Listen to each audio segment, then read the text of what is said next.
The NIDA Institute for Biblical Scholarship continues today through the American Bible Society.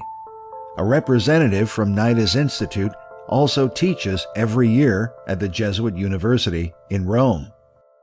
But those concerned about the ecumenical methods of Bible translating question the results, since the process involves making sure others are not offended by the translation. But what do you have to do to a Bible to get everybody to approve of it? An example of ecumenical compromise is the Revised Standard Version of 1952. The Old Testament Committee included an unbelieving Jewish scholar, Harry Orlinsky, whose involvement caused an uproar over the book of Isaiah. So when you come to Isaiah 7:14, when it talks about a virgin shall be with child, and Matthew the Apostle, under inspiration of the Holy Ghost, translates it straightforward as virgin, well, this Jewish translator doesn't want it to say virgin, so it just says young woman. That was the beginning.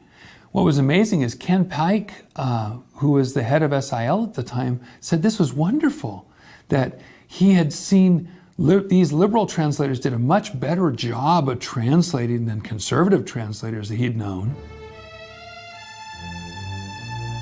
The ecumenical movement that began with Vatican Council II has spread throughout the world and is often driven by unification efforts surrounding the Bible. Even the museum, dedicated to the memory of William Tyndale in Brussels, now offers an ecumenical Bible. Yes, this is the new last Bible that is used also by the Catholics, also as the Protestants. And who they work this? together, produced by the Bijbelgenootschap in Holland. The United Bible Societies? Yeah, United Bible Society. And did the Catholics and Protestants work together on this? Yes, yes, certainly. Now, the Vatican has been, because of Eugene Nida, in an official agreement with the United Bible Society since 1967. Is that true? Yes. And it started before then, unofficially, but there was an official agreement from that point on. And by 1979, the official Greek text of the Roman Catholic Church was the United Bible Society's text, which meant that you had a one world Greek text, except for a handful of us, that aren't signed into the program. But they would present it as the one world Greek text that everybody agrees upon. So the Roman Catholics, the United Bible Society, the American Bible Society, almost every national Bible society around the world agrees on the same Greek text, the same Hebrew text for translation. So from 1979 on, we've had a one world Bible officially approved by the Roman Catholic Church and a Pope in Greek and Hebrew. And so the new translations that stem from that are going to have great consistency regardless of what language they're in. So I know folks have talked about, boy, we're heading towards a one world Bible. We're not heading towards one. We've had one since 1979. Some believe the concept of a one-world Bible is part of the Jesuits' plan to eventually unite mankind under a single world religion.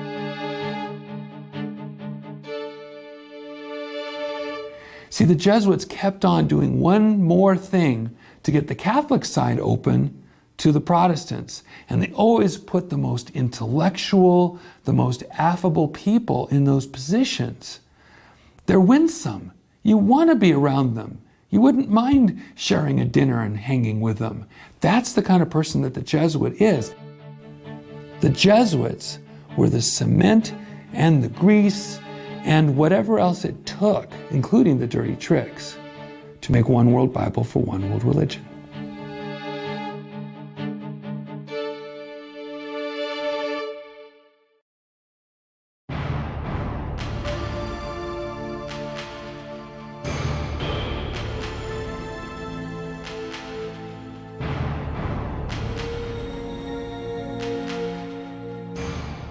Perhaps the most dramatic episode of the New Bible movement has been the testimony of Dr. Frank Logsdon, a former pastor of the Moody Church in Chicago in the 1950s.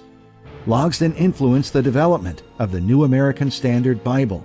he had advised his friend Dewey Lockman in pursuing the translation, but came to regret it later on. His testimony was recorded prior to his death in 1987. We started on a feasibility report, and I encouraged him to go ahead with it. I'm afraid I'm in trouble with the Lord. I encouraged him to go ahead with it. We laid the groundwork. I wrote the format. I helped to interview some of the translators. I sat with the translators. I wrote the preface. When you see the New American Standard, they're my words.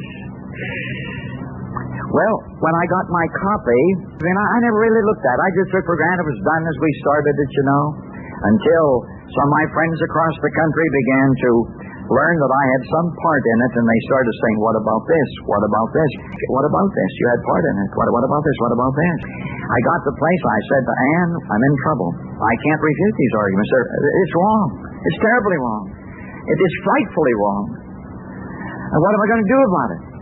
Well, I went through hard search, some real soul searching for about 4 months. I don't know, I think about 4 months. And I sat down and wrote the most difficult letter of my life, I think. And I wrote to my friend Dewey, and I said, Dewey, I can no longer ignore these criticisms I'm hearing, and I can't refute them.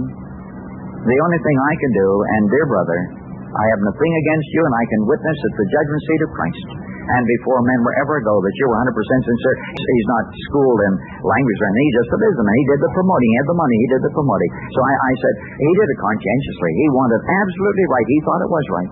But nevertheless, I said, I must, under God, renounce every attachment to the New American Standard. Logsdon believed that the translation itself had been done earnestly, but that the real problem was with the underlying Greek text that could be traced to Westcott and Hort. Well, up till that time, I thought the Westcott and Hort was the text. You're intelligent if you believe in the Westcott and Hort. Some of the finest people in the world believe in that Greek text. They're the finest leaders we have today. You'd be surprised. If I told you, you wouldn't believe it. They haven't gone into it just as I hadn't gone into it, just taking for granted. Yet Logsdon learned of the secrecy practiced by Westcott and Hort and their duplicity in replacing the received text with a text of their own.